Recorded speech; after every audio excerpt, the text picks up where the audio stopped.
morning to all my dear students of class 7th. Today I am here to explain you all the chapter number 12 of the subject English Grammar.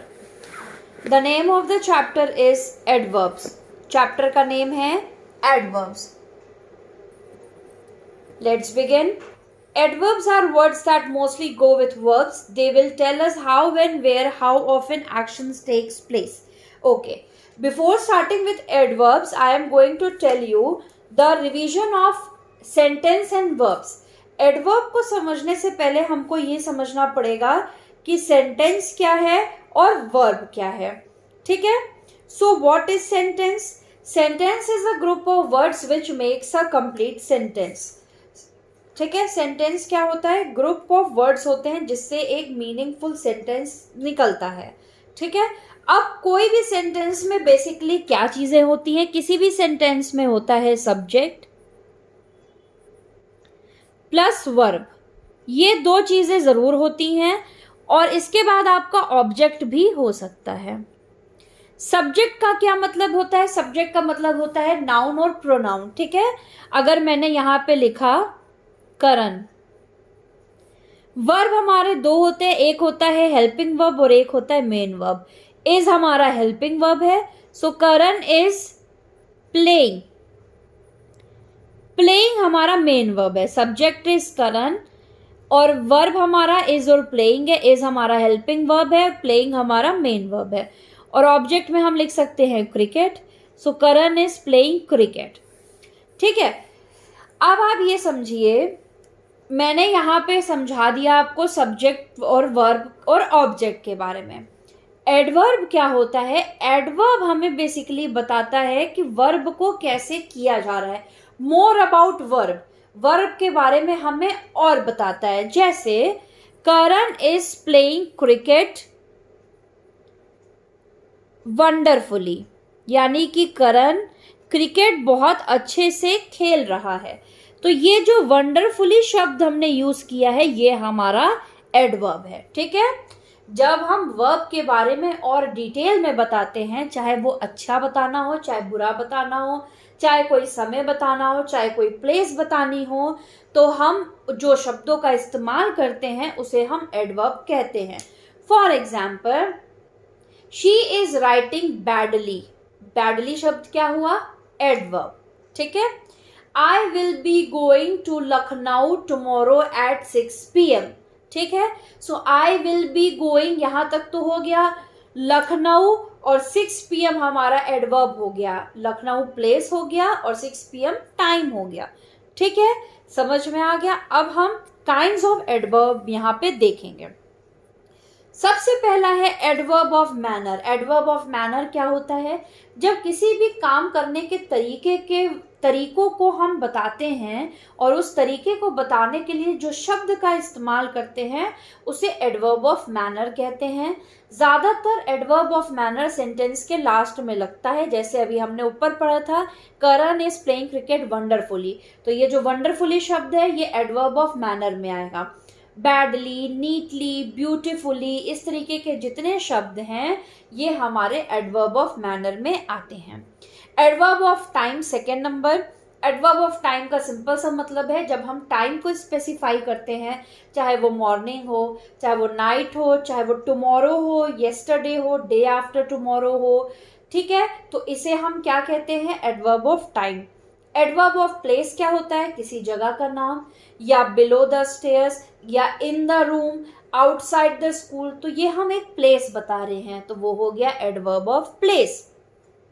Adverb of frequency क्या होता है? कि how often a work is done. कोई काम कितने जल्दी हो रहा है या कैसे हो रहा है. For example, every day, often, seldom, इस तरीके के शब्द जो हैं ये हमारे आते हैं एडवर्ब ऑफ फ्रीक्वेंसी में.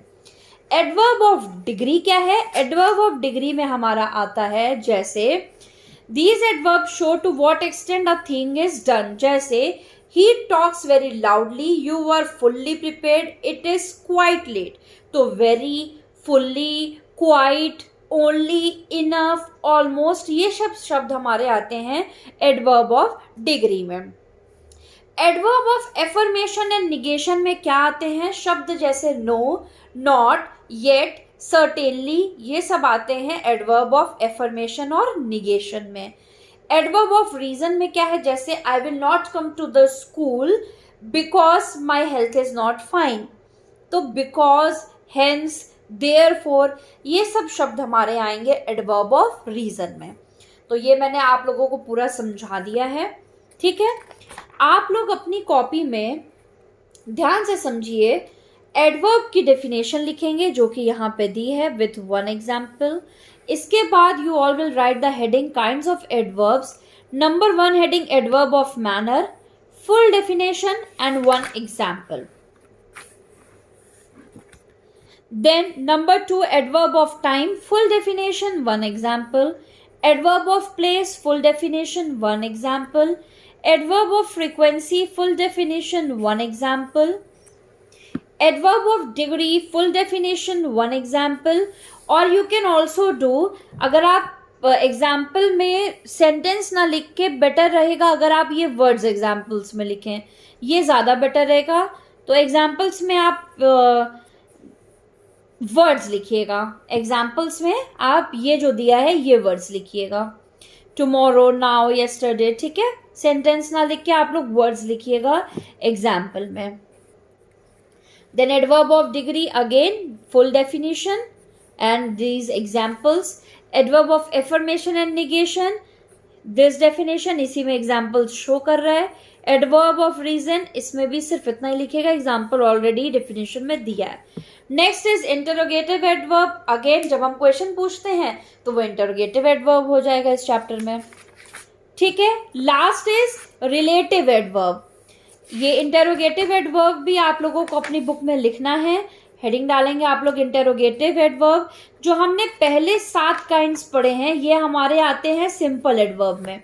आप लोग यहाँ पे देख सकते हैं 3 कैटेगरी दी है, simple, interrogative and relative. Simple में 7 कैटेगरीज, देन इंटरोगेटिव अलग है एंड रिलेटिव अलग है। इंटरोगेटिव में भी आप ये डेफिनेशन विथ वन एग्जाम्पल लिखेंगे। देन हमारा आता है relative adverb, when the words when, where, why are used to join sentences, तो ये रिलेटिव एडवर्ब होता है। This definition and one example.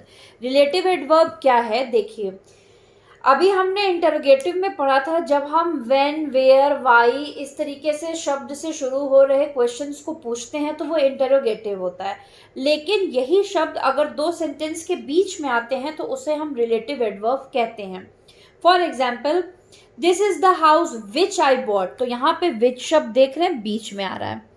Do you know the time when he left, तो जब इस तरीके के शब्द 2 सेंटेंस के बीच में आते हों तो उसे हम क्या कहते हैं? रिलेटिव एडवर्ब, ठीक है। चलिए अब हम एक्सरसाइज सॉल्व करते हैं। Circle the adverbs in the following sentences and mention their kind. यहाँ पे एडवर्ब को हम सर्कल ना करके मैंने यहाँ पे अंडरलाइन किया है ताकि इजीली विजिबल हो, और यहाँ पे हम काइंड्स मेंशन करेंगे। फर्स्ट है the match will begin tomorrow, तो टुमारो शब्द यहाँ पे एडवर्ब है और टुमारो क्या है? Adverb of time. Next, she drove the scooter carefully, carefully adverb of manner. Third, the airplane will take off shortly, shortly is a adverb, adverb of time यानी कि कुछ समय बाद, तो ये टाइम है। Next, the teacher asked the students to come in, teachers ने कहा बच्चों को अंदर आने के लिए, तो अंदर क्या हुआ? जगह, so adverb of place. She hit the ball very hard, उसने बहुत तेज से बॉल मारी, सो एडवर्ब ऑफ मैनर, या ये हमारा एडवर्ब ऑफ डिग्री भी हो सकता है क्योंकि इसमें वेरी शब्द आ रहा है, ठीक है। तो आप यहाँ पे एडवर्ब ऑफ मैनर भी लिख सकते हैं, जैसे अगर हार्ड शब्द का इस्तेमाल करें तो एडवर्ब ऑफ मैनर, और वेरी शब्द का इस्तेमाल करें तो एडवर्ब ऑफ डिग्री भी हो सकता है। How did you come here, this is a question, so यहाँ पे आप इंटरोगेटिव भी लिख सकते हैं। दूसरा ये हियर है तो एडवर्ब ऑफ प्लेस भी हो सकता है, ठीक है, but basically it's a interrogative adverb. Next, he failed in the examination twice, twice शब्द क्या है? फ्रीक्वेंटली, वो 2 बार एग्जामिनेशन में फेल हुआ, सो ट्वाइस शब्द is adverb of frequency. Why don't you speak the truth? Asking the question, so interrogative adverb. The baby slept soundly. Soundly is adverb of manner. The weather was quite hot, adverb of degree. तो ये तो हमने पढ़ा sentences में जिसमें सिर्फ एक ही adverb आया और हमने उसका काइंड बता दिया. अब हम समझेंगे कि अगर हमें एक सेंटेंस में कई सारे एडवर्ब लिखने हों तो हम किस पैटर्न से लिखेंगे. सो बहुत सिंपल है, ये रूल आप लोगों को ध्यान रखना है. जब हम एक सेंटेंस में एक से ज्यादा एडवर्ब लिखेंगे तो सबसे पहले एडवर्ब ऑफ मैनर आना चाहिए, फिर एडवर्ब ऑफ प्लेस, फिर फ्रीक्वेंसी एंड फिर टाइम. जैसे मैंने लिखा, या मैं आपको लोगों को बोल के दिखाती हूँ. Karan was playing cricket wonderfully in the stadium at 6 PM. ठीक है, यहाँ पे फ्रीक्वेंसी जरूरी नहीं है कि हर सेंटेंस में ये चारों आए. हो सकता है किसी सेंटेंस में सिर्फ मैनर और टाइम आए तो पहले मैनर और टाइम. हो सकता है सिर्फ प्लेस और टाइम आए तो प्लेस और टाइम. ये बस एक सीक्वेंस बता रहा है कि किसी भी सेंटेंस में अगर एक से ज्यादा एडवर्ब हो तो उसमें सबसे पहले मैनर आता है, फिर प्लेस, फिर फ्रीक्वेंसी और फिर time. Now let's do the exercise. Put the adverbs given in the brackets in the correct position in each sentence. यहाँ पे ब्रैकेट में कुछ वर्ड्स दिए हैं, यहाँ पे हमें इसको सही जगह पे लगाना है. Number 1, he hardly seeks decisions for his parents before doing anything new. Hardly is adverb of manner, हम he के बाद hardly लगा देंगे. Next, he drove the car carefully through the crowded roads. Carefully और रोड्स क्या है? Place है, तो केयरफुली हम इसके पहले लिखेंगे. थर्ड सेंटेंस कट कर दीजिए, ये गलत दिया है. Next, Preeti is seldom late for school. Seldom frequency, late for school is time. Next, she comes to my house often on Saturday. The meeting was held in the hall last week. Place, फिर उसके बाद time. Next, they have not finished their assignment, so they have not yet finished their assignment. Next, I pick him up regularly at 9 o'clock. Next, we always have our dinner out on Saturdays. Next, she came late to the office twice last week. So that was it. Chapter number 12 of the subject English Grammar is over today. आप लोग को मैंने जैसे समझाया है आप लोग वैसे एडवर्ब चैप्टर को अपनी कॉपी में लिखेंगे. एडवर्ब की डेफिनेशन, एग्जाम्पल, काइंड्स की definition with examples of words.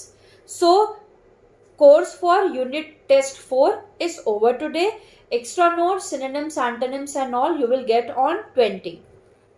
Thank you very much.